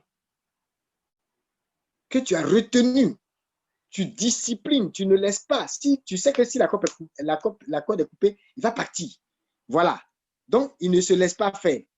Donc, prenons l'exemple de ces saints, ne nous mettons pas en tête que eux, leur exemple était c'est trop inadéquat pour notre temps. Eux, ils n'avaient pas Internet, ils n'avaient pas certaines choses. Aujourd'hui, il y a la tentation des films obscènes, comment on appelle ça, de toutes ces propositions. Hein, le péché est comme donné gratuitement sur un plateau d'or avec des propositions alléchantes de tout genre.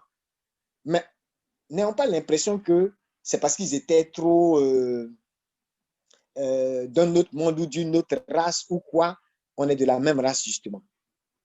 Et ces réactions parfois violentes la montrent qu'eux aussi, ils étaient faits de chair. Mais ils ont su prendre une décision par rapport à des valeurs chrétiennes.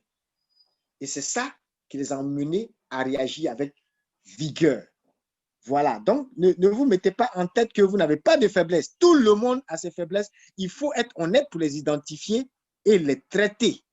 Voilà, et éviter justement des situations où ces faiblesses-là vont prendre le dessus. Voilà. Et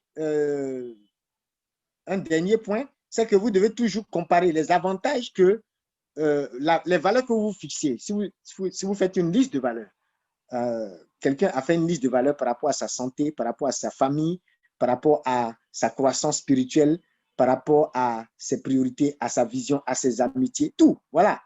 Et qu'est-ce que vous devez faire? Vous devez mettre dans une balance les avantages que vous procure le respect de votre valeur ou bien de telle ou telle valeur par opposition aux inconvénients de négliger ces valeurs. Est-ce que vous voyez? Donc, vous notez les avantages sur un cahier ou une fiche ou peu importe et vous notez aussi les inconvénients. Si je respecte cette valeur, avantage, c'est quoi?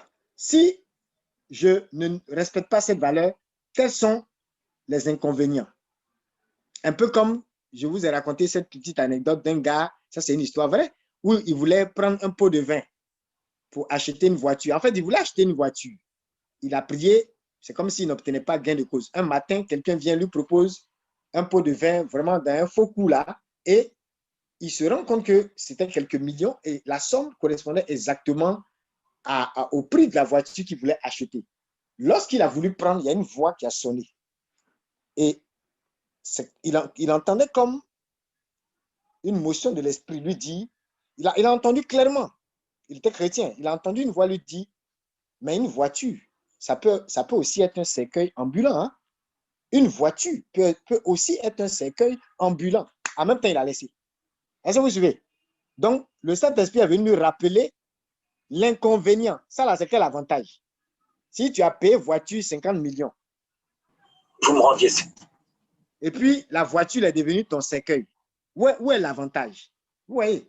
Donc, il y a des options où il n'y a même pas d'avantage. Il n'y a que des inconvénients. Donc, il faut être capable de dire, en respectant ma valeur d'intégrité, voici les avantages. Le seul inconvénient, et puis maintenant, si je ne respecte pas, voici l'inconvénient. Le seul véritable inconvénient, je vais vous dire, que vous pourrez avoir, si vous ne respectez pas ces valeurs-là, je vais vous dire, quand vous ne respectez pas, le véritable inconvénient qui se pose à vous, c'est que vous pouvez peut-être perdre des amis, vous pouvez peut-être, apparemment devant les gens, être des gens qui n'ont pas réussi, on peut même vous traiter de dernier, mais en réalité, comme je dis, vous êtes en train de courir votre course, qui n'est pas forcément la course de l'autre. Et on peut dire aussi, en termes d'inconvénients, peut-être que parce que vous avez adopté de bonnes valeurs, vous n'allez pas obtenir, par exemple, ce que vous voulez. Dans le cas de ce gars, il n'aura pas la voiture. Mais il y a un principe qui dit, en choisissant d'adopter et de pratiquer chaque jour de bonnes valeurs, vous n'obtiendrez peut-être pas toujours ce que vous désirez, mais vous serez toujours la personne que vous désirez être. Est-ce que vous comprenez bien ce principe? C'est-à-dire, il n'a pas eu la voiture. Il n'a pas eu une chose, mais il est resté ce qu'il devait être devant Dieu et devant les hommes.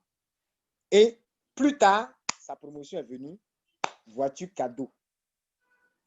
On ne dit pas que la voiture ne peut pas avoir un problème, mais il vaut mieux avoir problème avec ta voiture que tu as acquis honnêtement. Là encore, ton ciel est préservé, et puis ta valeur et ta capacité à être une bénédiction pour les autres est préservée intacte. Voilà, plutôt que de se compromettre. Voilà, donc n'oubliez pas, retenez cela. Lorsque je pratique de bonnes valeurs chaque jour, je peux ne pas obtenir certaines choses parce que, bien sûr, le monde autour de moi va me contredire. Il y a des personnes qui actuellement sont en train de dire, moi, je ne vais pas aux élections, je ne fais pas ci, je ne fais pas ça. Mais s'ils avaient peut-être, si tout de suite ils changent de bouche, ils vont s'entendre. Et puis peut-être, ils vont partager le gâteau. Avant, ils partageaient le gâteau, non? Ou un peu. Ah, maintenant, quand tu te rends compte qu'il y a un problème là, tu dis, non, non, non, non. Ce n'est pas juste une question de ce que j'ai, mais il y a aussi ce que nous devons être. Et ce qu'on doit être là, c'est parfois plus élevé. Voilà, donc, n'oubliez pas ça, le monde va vous contrarier.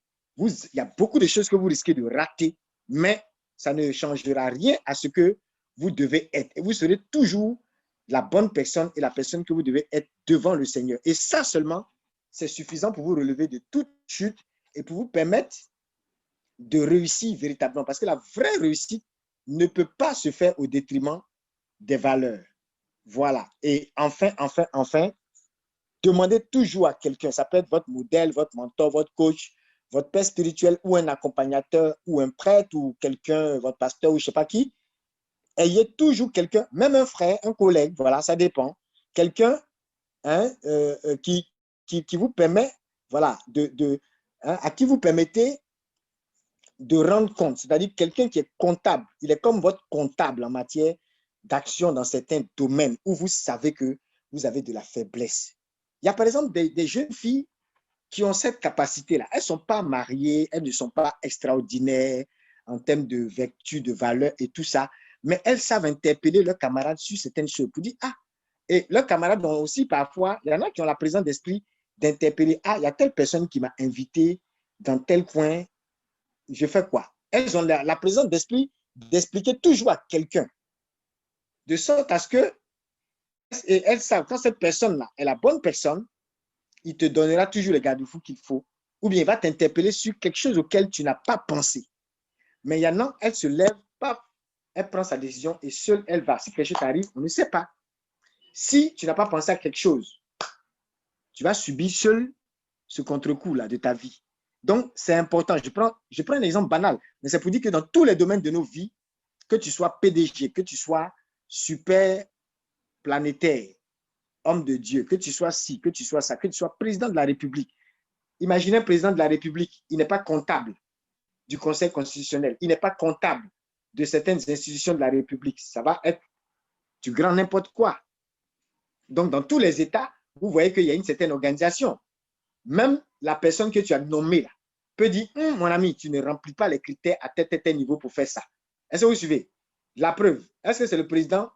Le président a le droit, dans des régimes démocratiques, de se lever, de dire ce qu'il veut, de tout imposer. Il y a des lois qui sont votées, non? Et même le peuple, l'Assemblée fait en sorte que le peuple soit, les valeurs du peuple, le désir du peuple, le souhait du peuple soit représenté dans ses votes. C'est ce qui doit être. Pour vous dire que, voilà, il y a cette notion de comptabilité. Hein. Je suis comptable de. Je dois rendre compte à.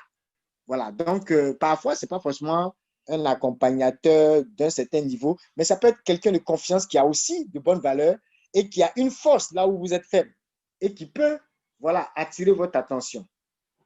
Voilà. Donc, je me rappelle avoir fait un exercice comme ça avec quelqu'un une fois. Et puis, on a cité même des exemples.